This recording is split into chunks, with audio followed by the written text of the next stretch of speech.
America is a spiritual idea. America is a spiritual idea. It's the only country I'm aware of that's based upon a prayer, an affirmative prayer for liberty, for justice, and for happiness.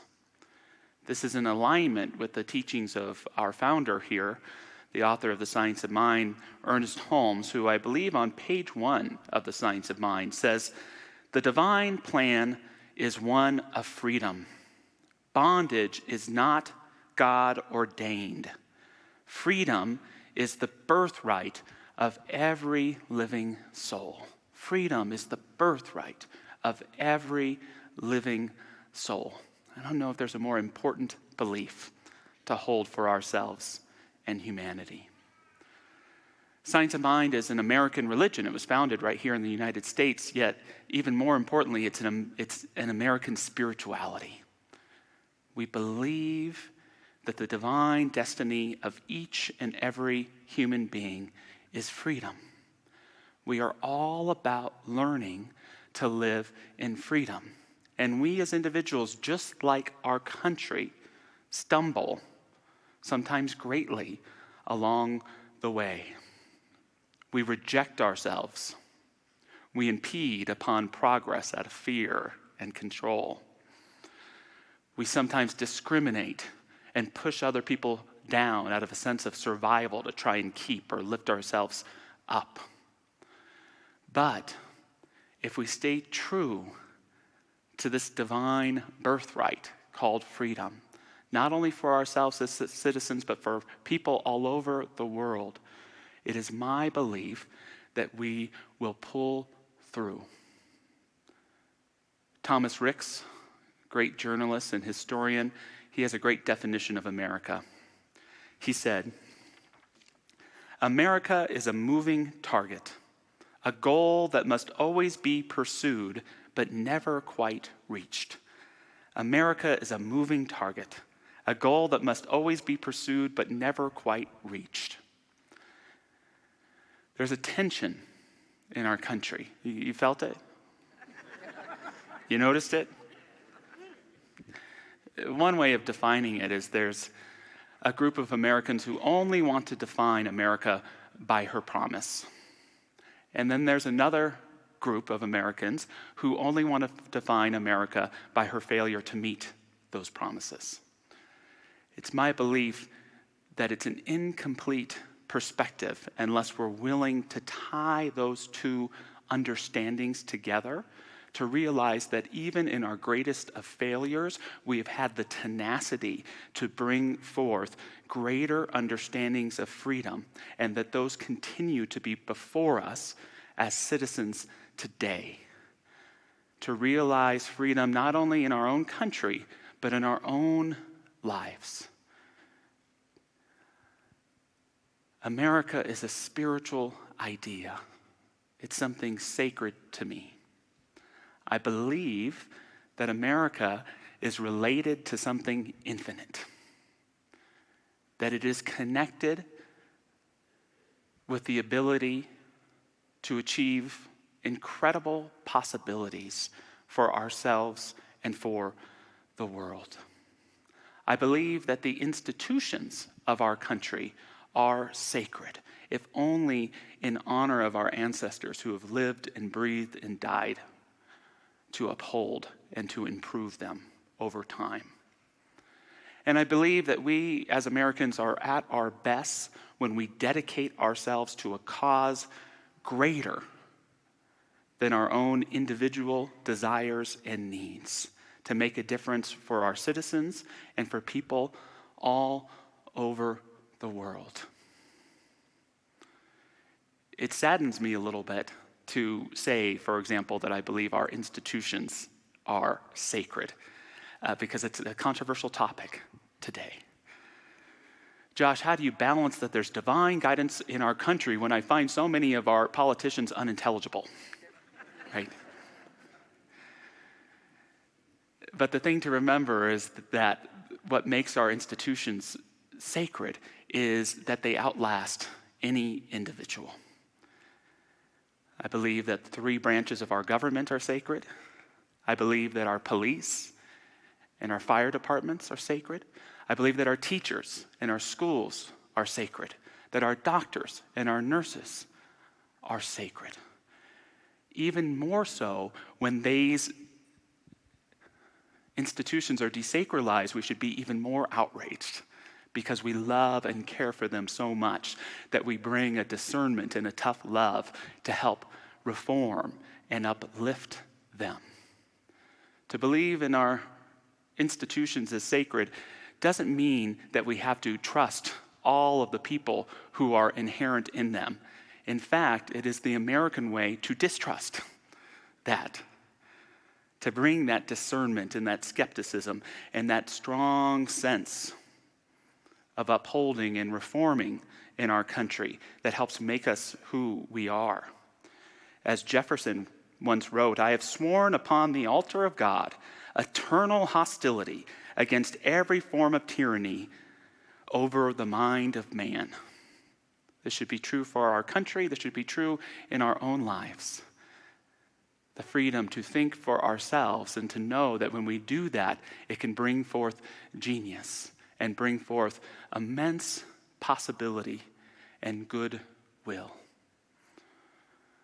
What makes America a spiritual idea, what makes it so great to me, isn't as much the beautiful lands and geography, isn't so much even the incredible laws in our Constitution and those that continue to need improving. I know there's some we don't like to.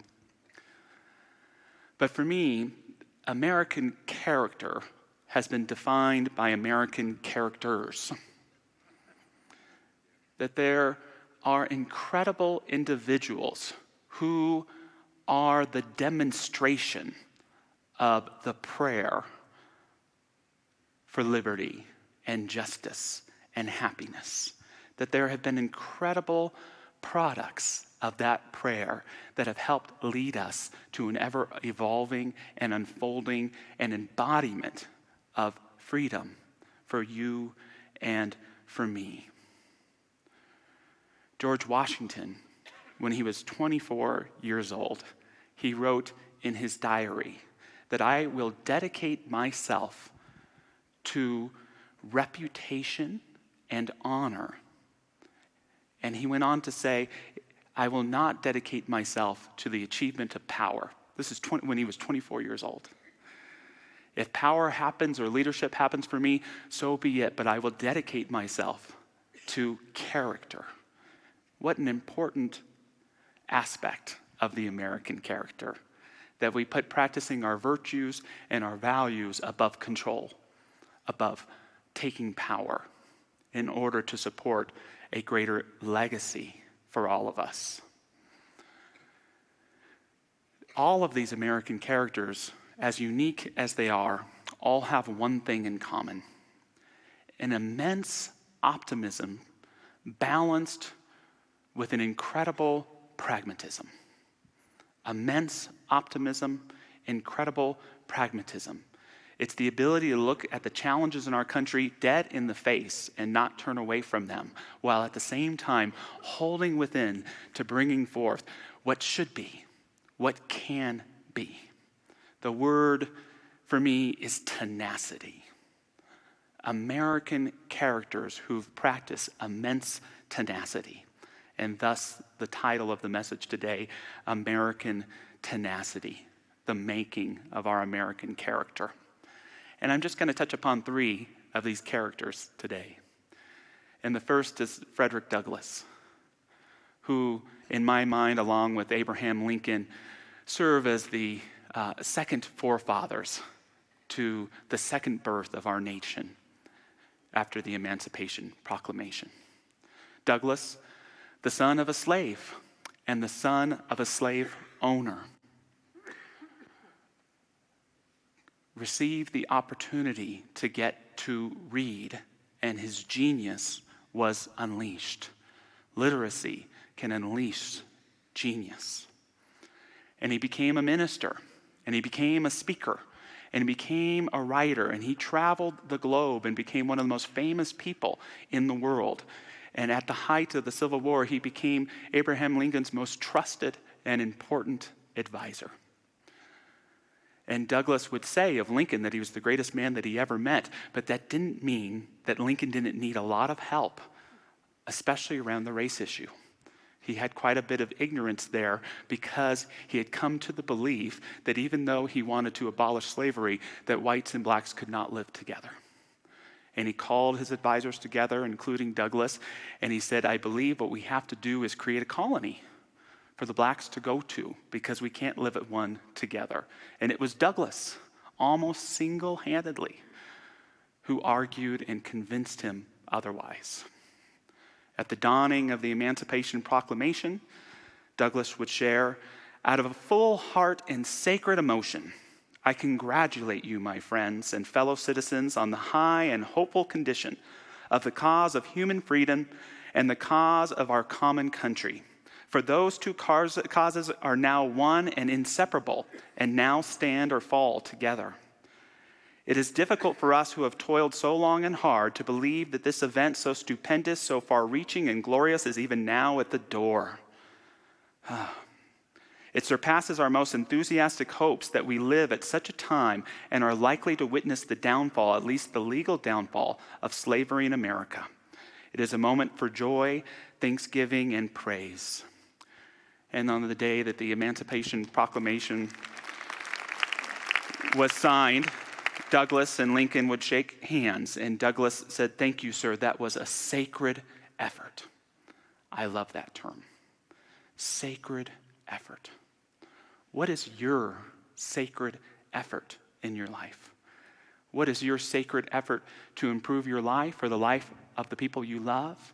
What is your sacred effort to uplift your country and your fellow citizens, both in the United States and in the world?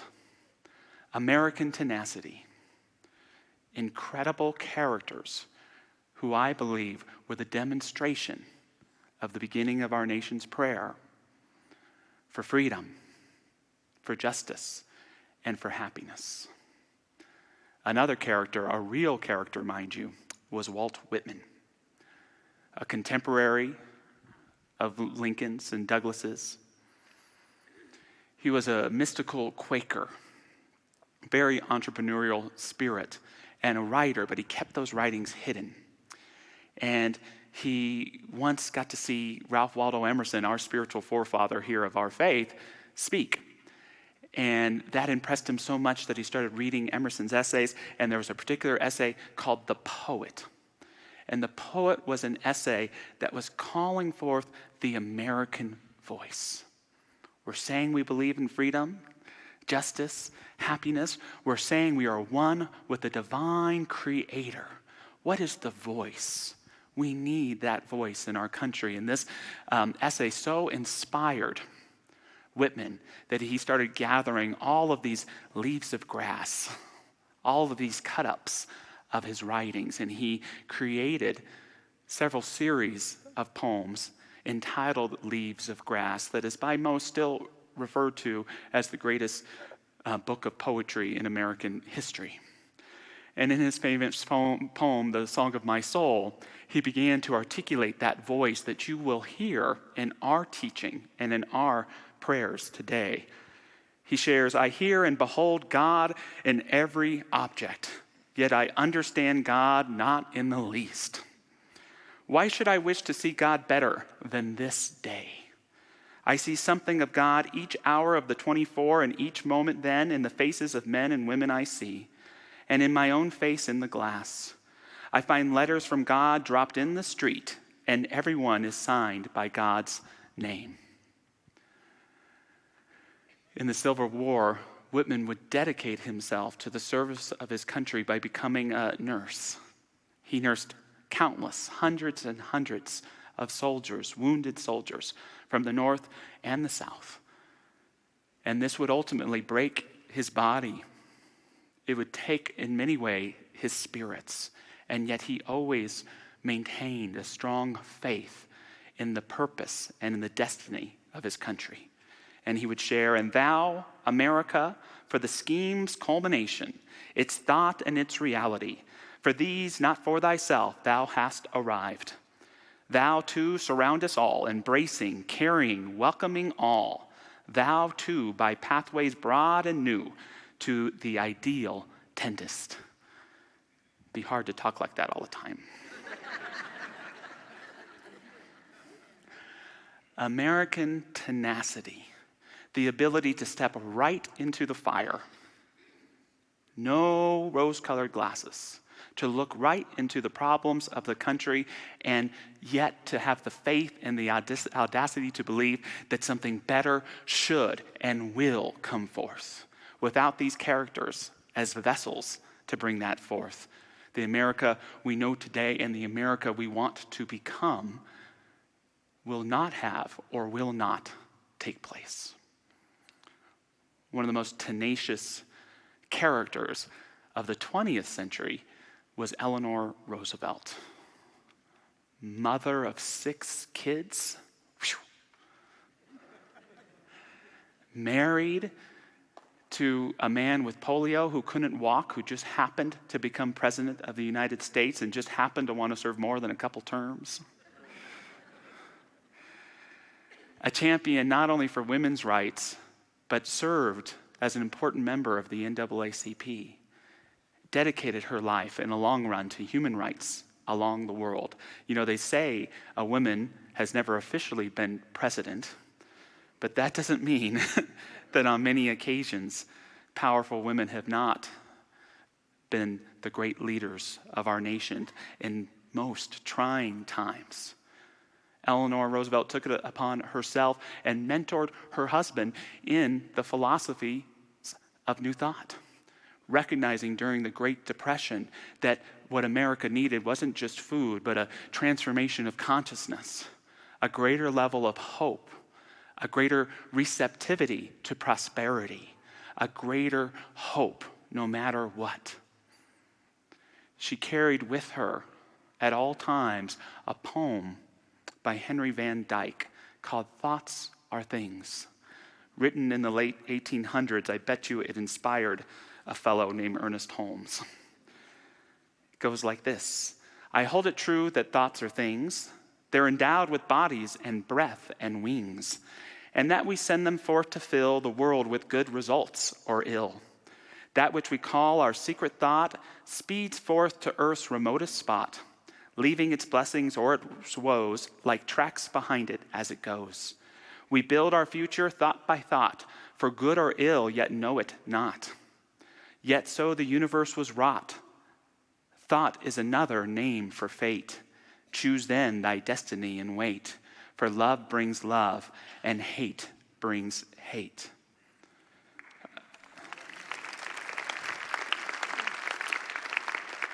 Roosevelt would go on to serve as ambassador to the United Nations, where she achieved the Declaration of Human Rights for all countries.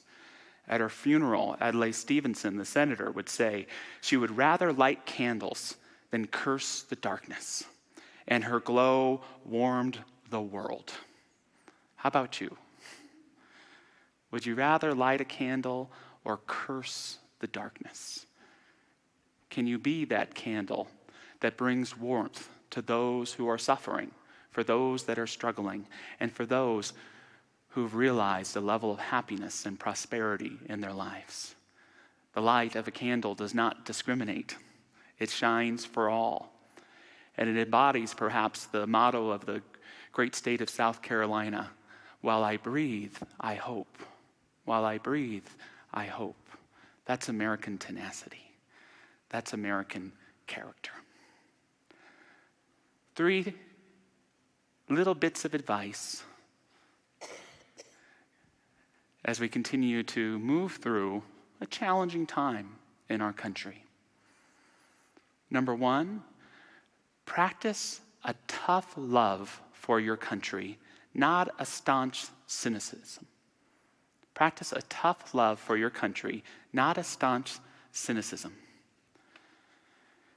Any of us in this country cannot take the out of being on the outside looking in on your country as long as you are in it and a part of it. What our country needs isn't our undying affection and unconditional love. What it needs is our tenacity of discernment, of skepticism, of care, of speaking up respectfully, of being a champion for our point of view, and yet for listening, for God's sake, to other people. You know, that's the other kind of sacred duty, I think, of being in this teaching. We don't just teach spiritual principles here. We teach how to communicate with one another. And that communication, I would argue, is the thing that's lacking most in our nation. The ability to listen and to be open, just maybe, to changing our minds a little bit. To honor the heart of good intentions, and yet at the same time to bring such strength and tenacity and vigor to bringing forth the America in your heart that you want to be. Not just for you, but for the people you love. Second, back to this great lesson from Washington. I don't think Lao Tzu in the Tao Te Ching could have put it better. Choose character over power. Choose character over power. I'm willing to bet for many of us, this very day, there's something that's causing you a little bit of stress, some tension within yourself, a challenging circumstance that you want to work out a particular way, a position or role that you want for yourself. And I would just invite us to consider that maybe there is this friction between a desire for power and a trust in character that might be asking yourself, how much of my character am I willing to sacrifice in order to get this thing that I want to take place? The message from Washington, always choose character over power. Embody your virtues, your authenticity, your honesty, your tough love, and your affectionate love. Embrace and embody your values and practice them, and let the rest take care of itself. One of the best forms of American tenacity. Lastly, be willing to serve a cause greater than yourself. America and Americans are at our best when we serve causes greater than ourselves. And I would say in this post-pandemic, whatever we want to call it, world, that one of the last things to come online is the sense of service. The sense of being a part of a community and no longer isolated. The part of giving yourself in service to your local community, your state, or your federal government. To be willing to be a part of something greater than just the small few that some of us surround ourselves with. It'll be July 4th, 2023 on Tuesday. And on July 4th, 2024, it is quite certain that former President Jimmy Carter will be dead. He's in hospice care at his home in Georgia. And although many of us will debate the effectiveness of his presidency, I have never heard anyone challenge the notion that there has been no post-president who has made a bigger impact in the world than Jimmy Carter has, through dedicating his life to service, through his Carter Foundation helping to bring democracy to places that never knew it would be possible to have it, to help cure diseases like guinea worm that was killing millions and millions of people and now only kills a handful. A wonderful dedication of heart and service, continuing to teach Sunday school at his church as recently as a year ago. And Carter was asked about his sense of service once, and he shared the following. I have one life and one chance to make it count for something. I'm free to choose what that something is, and the something I've chosen is my faith. Now my faith goes beyond theology and religion and requires considerable work and effort. My faith demands this is not optional. My faith demands that I do whatever I can wherever I can, whenever I can, for as long as I can, with whatever I have to try and make a difference.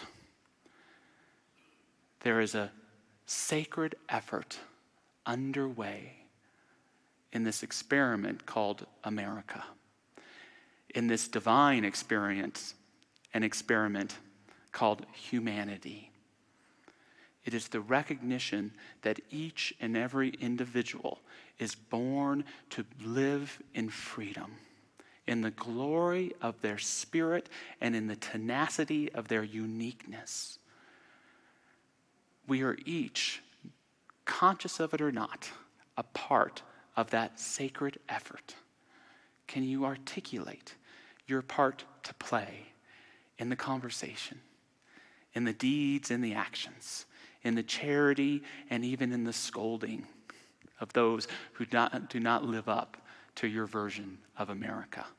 Can we embrace our place in the sacred effort and allow it to do the work in us to help us find the courage and the tenacity to be an American character that helps shape an ever-evolving and renewed character for our nation? Because it needs it. It needs that renewed character to get back to the work of implementing and weaving God and Spirit's freedom into this human life and this glorious planet, hurtling through space with one another. Honoring that sacred effort as we move into a time of prayer, invite any of our prayer practitioners to join us in standing wherever they are. Giving thanks for the freedom in our own life, may we also create that mental equivalent to expand, to ask ourselves, how might I live in even greater freedom in this day and in the days to come? And for our nation, never a fixed product, but always a fluid experiment. How might I expand my vision to include more, so that this prayer of freedom, justice, and happiness can be greater realized not only in my life, but in the life of my fellow citizens of America and of planet Earth? This sacred effort that works in our hearts, that gives us that sense of majesty, that leaves us in awe at the glory of life, even in the thick of the pain and the challenges of it. We give birth to hope in our thoughts and our deeds. We give birth to harmony through our listening and contemplation. We give birth to an ever-renewed nation when we realize it is that much more powerful with our heart and our mind and our willingness to share the talents that we have been blessed with. We give thanks for it. We let the highest possible destiny for our nation come forth through us and through one another. And so it is.